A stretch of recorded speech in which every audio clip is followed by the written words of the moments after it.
Chemical accidents can have a devastating impact on communities. To protect communities and first responders, Congress created the Emergency Planning and Community Right to Know Act of 1986, also known as EPCRA. This presentation provides an overview of EPCRA. The incident that led to the creation of EPCRA occurred on December 2, 1984 in Bhopal, India. A cloud of methyl isocyanate gas escaped from Union Carbide's chemical plant and spread to the community near the plant. This resulted in the death of approximately 4,000 residents and injured thousands. In addition, 8,000 more died in the 2 weeks afterwards. Over 550,000 people experienced long-term exposure-related illnesses. A few months later, in August 1985, a similar incident occurred at another Union Carbide facility in Institute, West Virginia, when a cloud of toxic chemicals used to manufacture pesticides were released. 6 workers were injured and more than 100 residents were sent to the hospital. These 2 incidents led to the enactment of EPCRA. Chemical incidents impact communities and continue to occur. The incidents here can happen in or impact any community where chemicals are processed, stored, and used. Many chemical facilities are located within or near minority or lower income communities. EPCRA was established to protect all communities, including communities with environmental justice concerns. EPCRA provides the infrastructure for communities to plan and prepare for these risks. What is EPCRA and how does it protect communities from chemical accidents? EPCRA was created to prepare and protect the community from chemical accidents and provide information on potential chemical hazards to the community and first responders.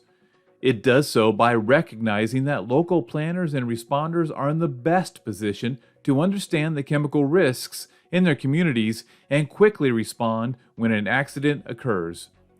EPCRA creates the emergency planning infrastructure at the state, tribal, and local levels by placing implementation responsibilities on state, tribal, and local agencies, and reporting requirements on facilities that handle, store, and use hazardous chemicals. It requires comprehensive emergency response plans for each community, facility and community participation in the emergency planning process, collection of hazardous chemical information from facilities in the community, and collective planning involving facilities, key stakeholders, and community members. How does EPCRA build state, tribal, and local preparedness infrastructure?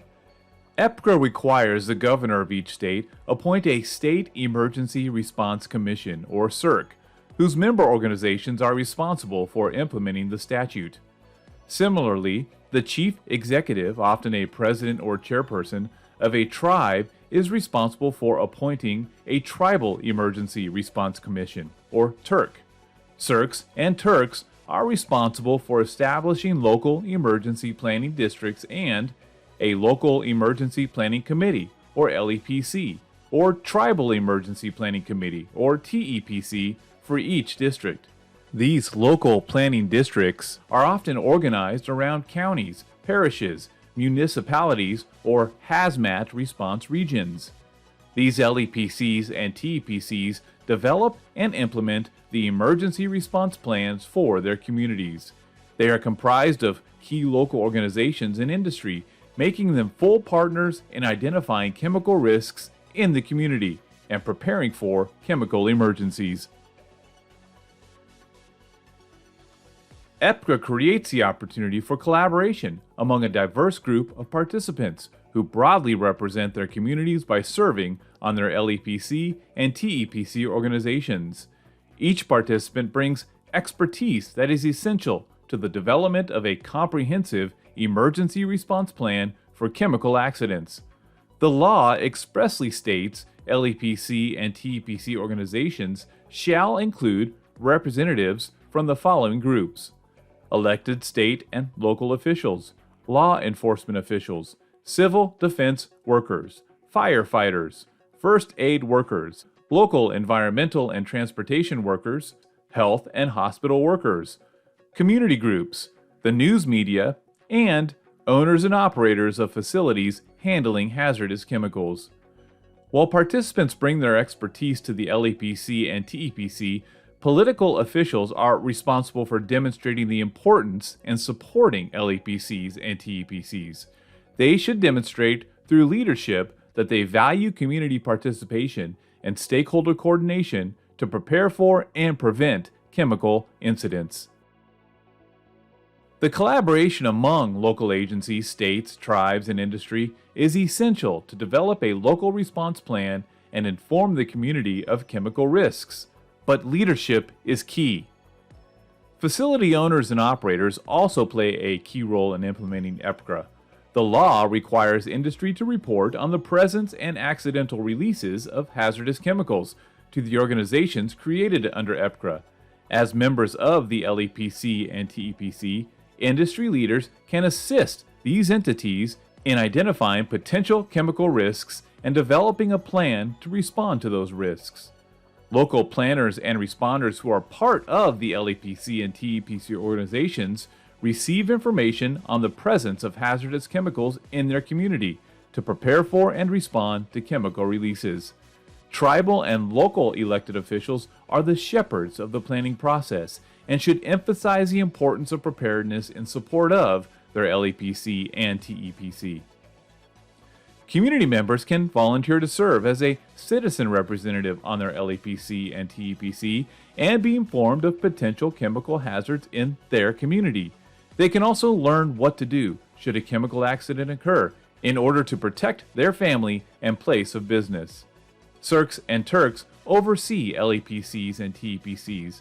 They provide leadership, resources, and expertise to local planners and responders.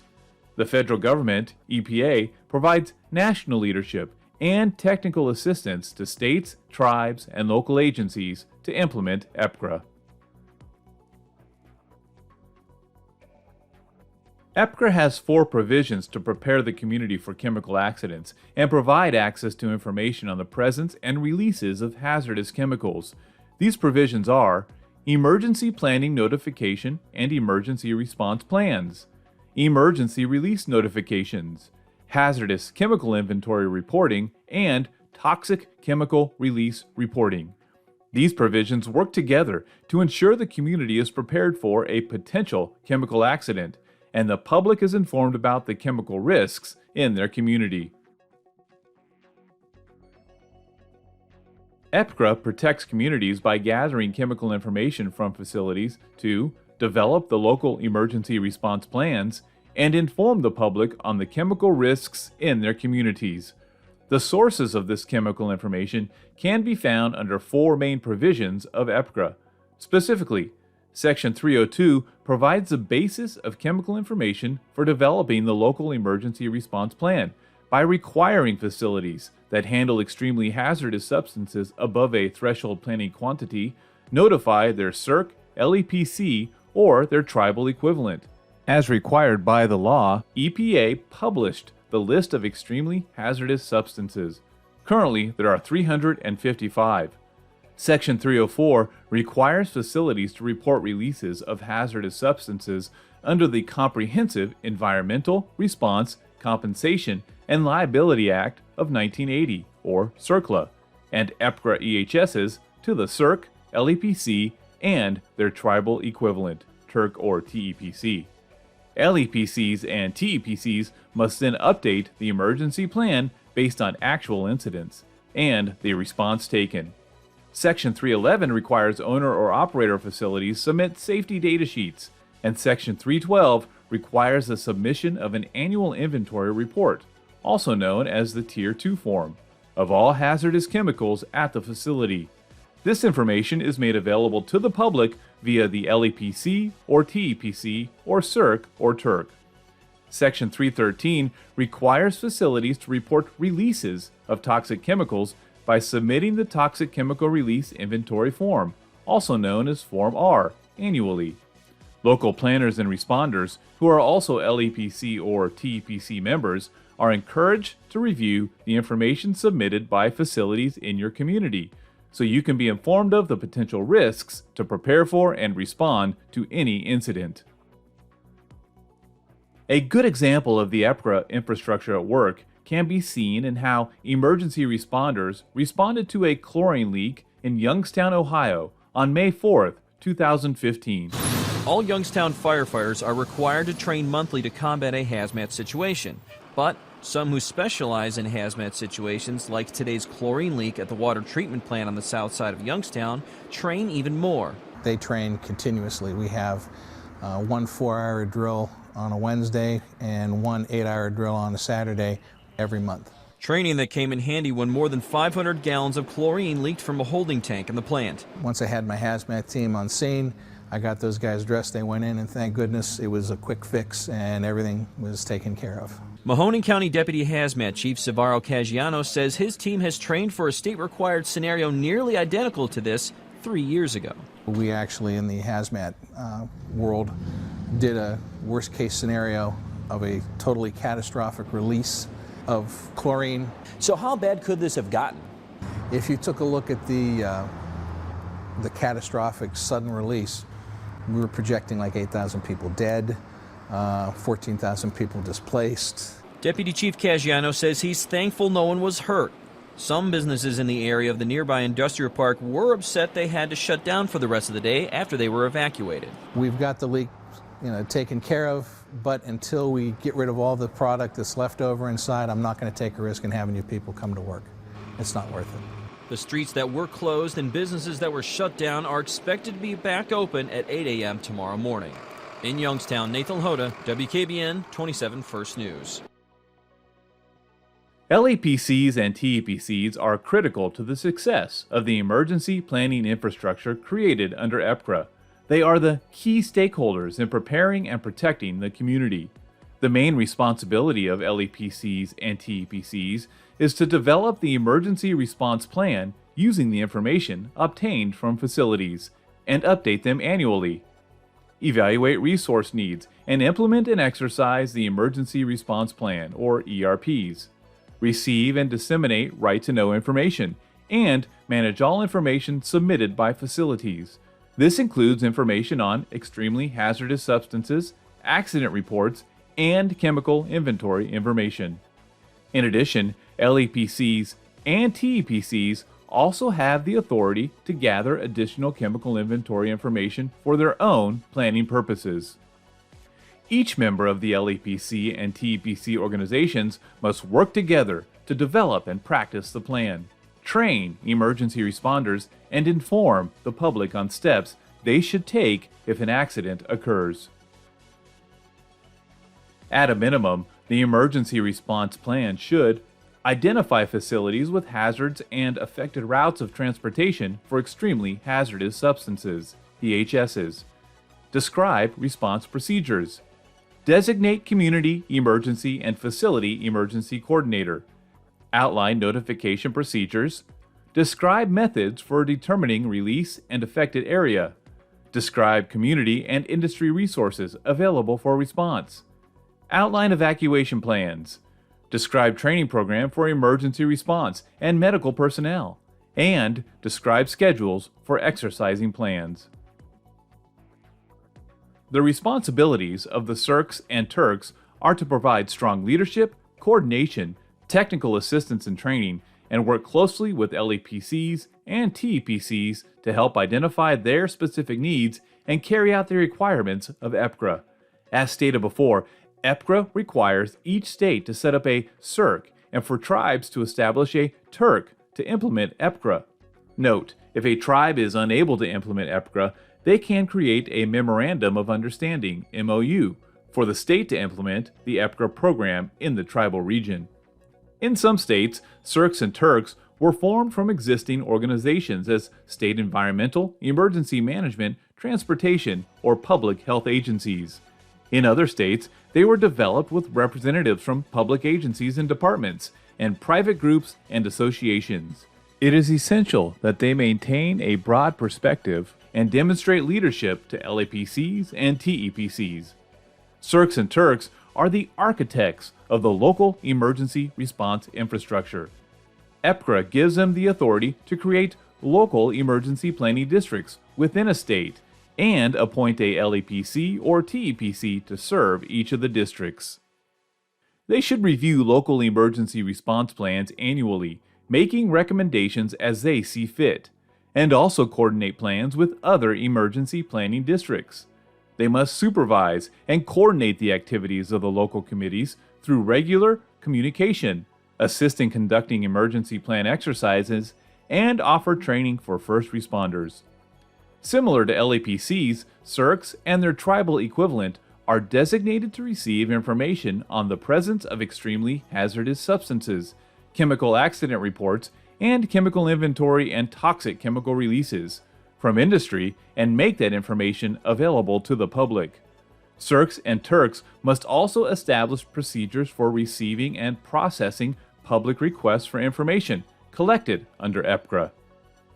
Hazardous chemicals can be found at both large chemical plants and many smaller operations such as garages, dry cleaners, and warehouses. Most industrial facilities and many small businesses that use chemicals in the United States are likely subject to one or more provisions of EPCRA.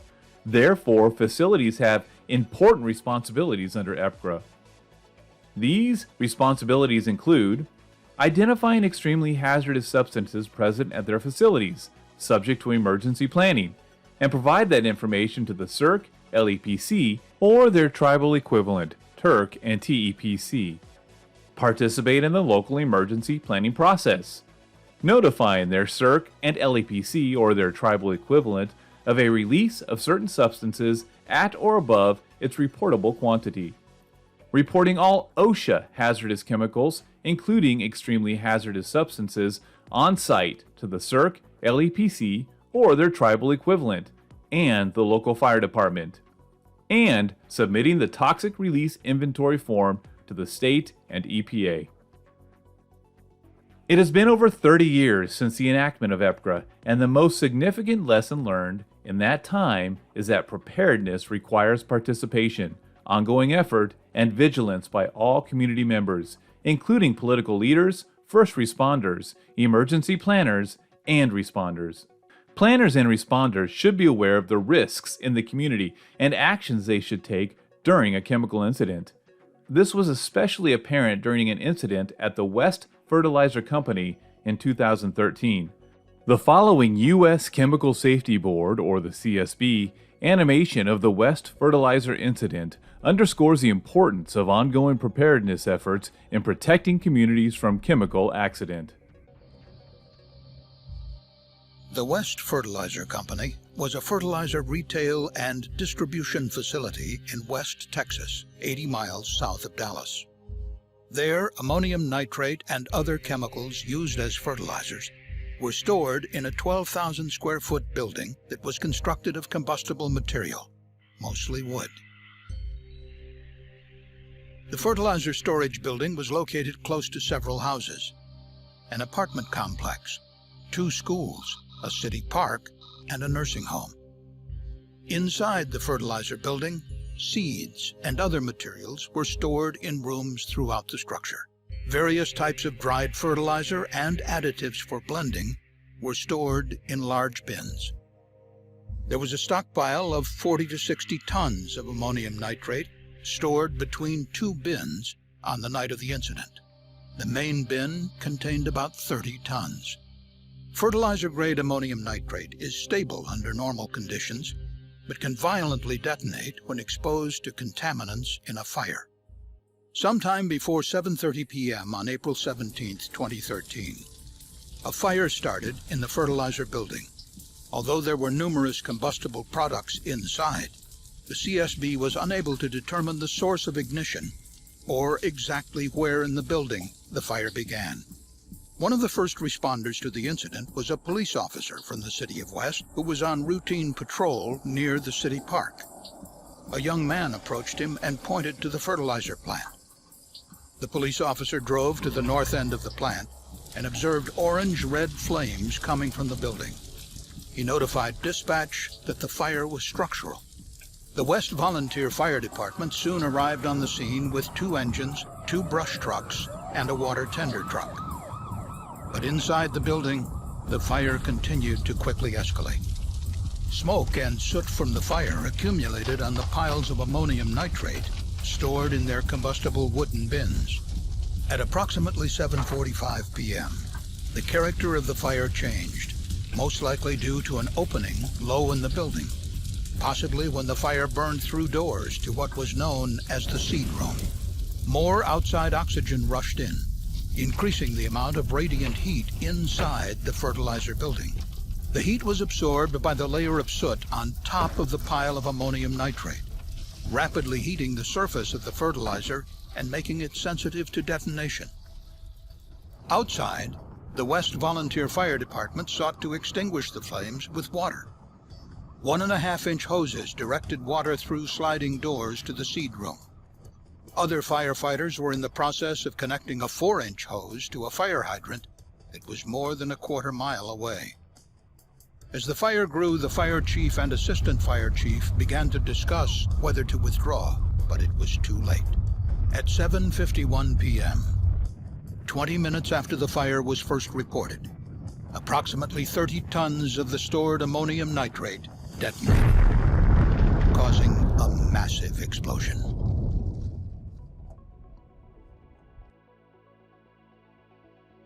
The West fertilizer explosion resulted in the death of 15 people, including 12 first responders and 3 members of the public, and injured 260 residents.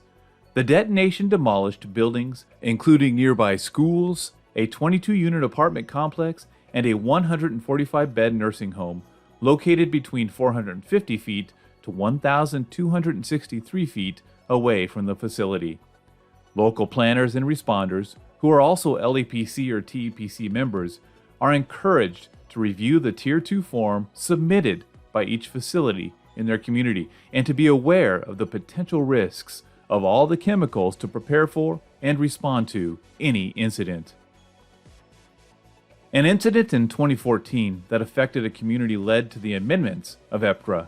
On January 9, 2014, a leaking above-ground storage tank released over 10,000 gallons of MCHM and stripped PPH into the Elk River 1 mile upstream from the drinking water intake for the city of Charleston, West Virginia.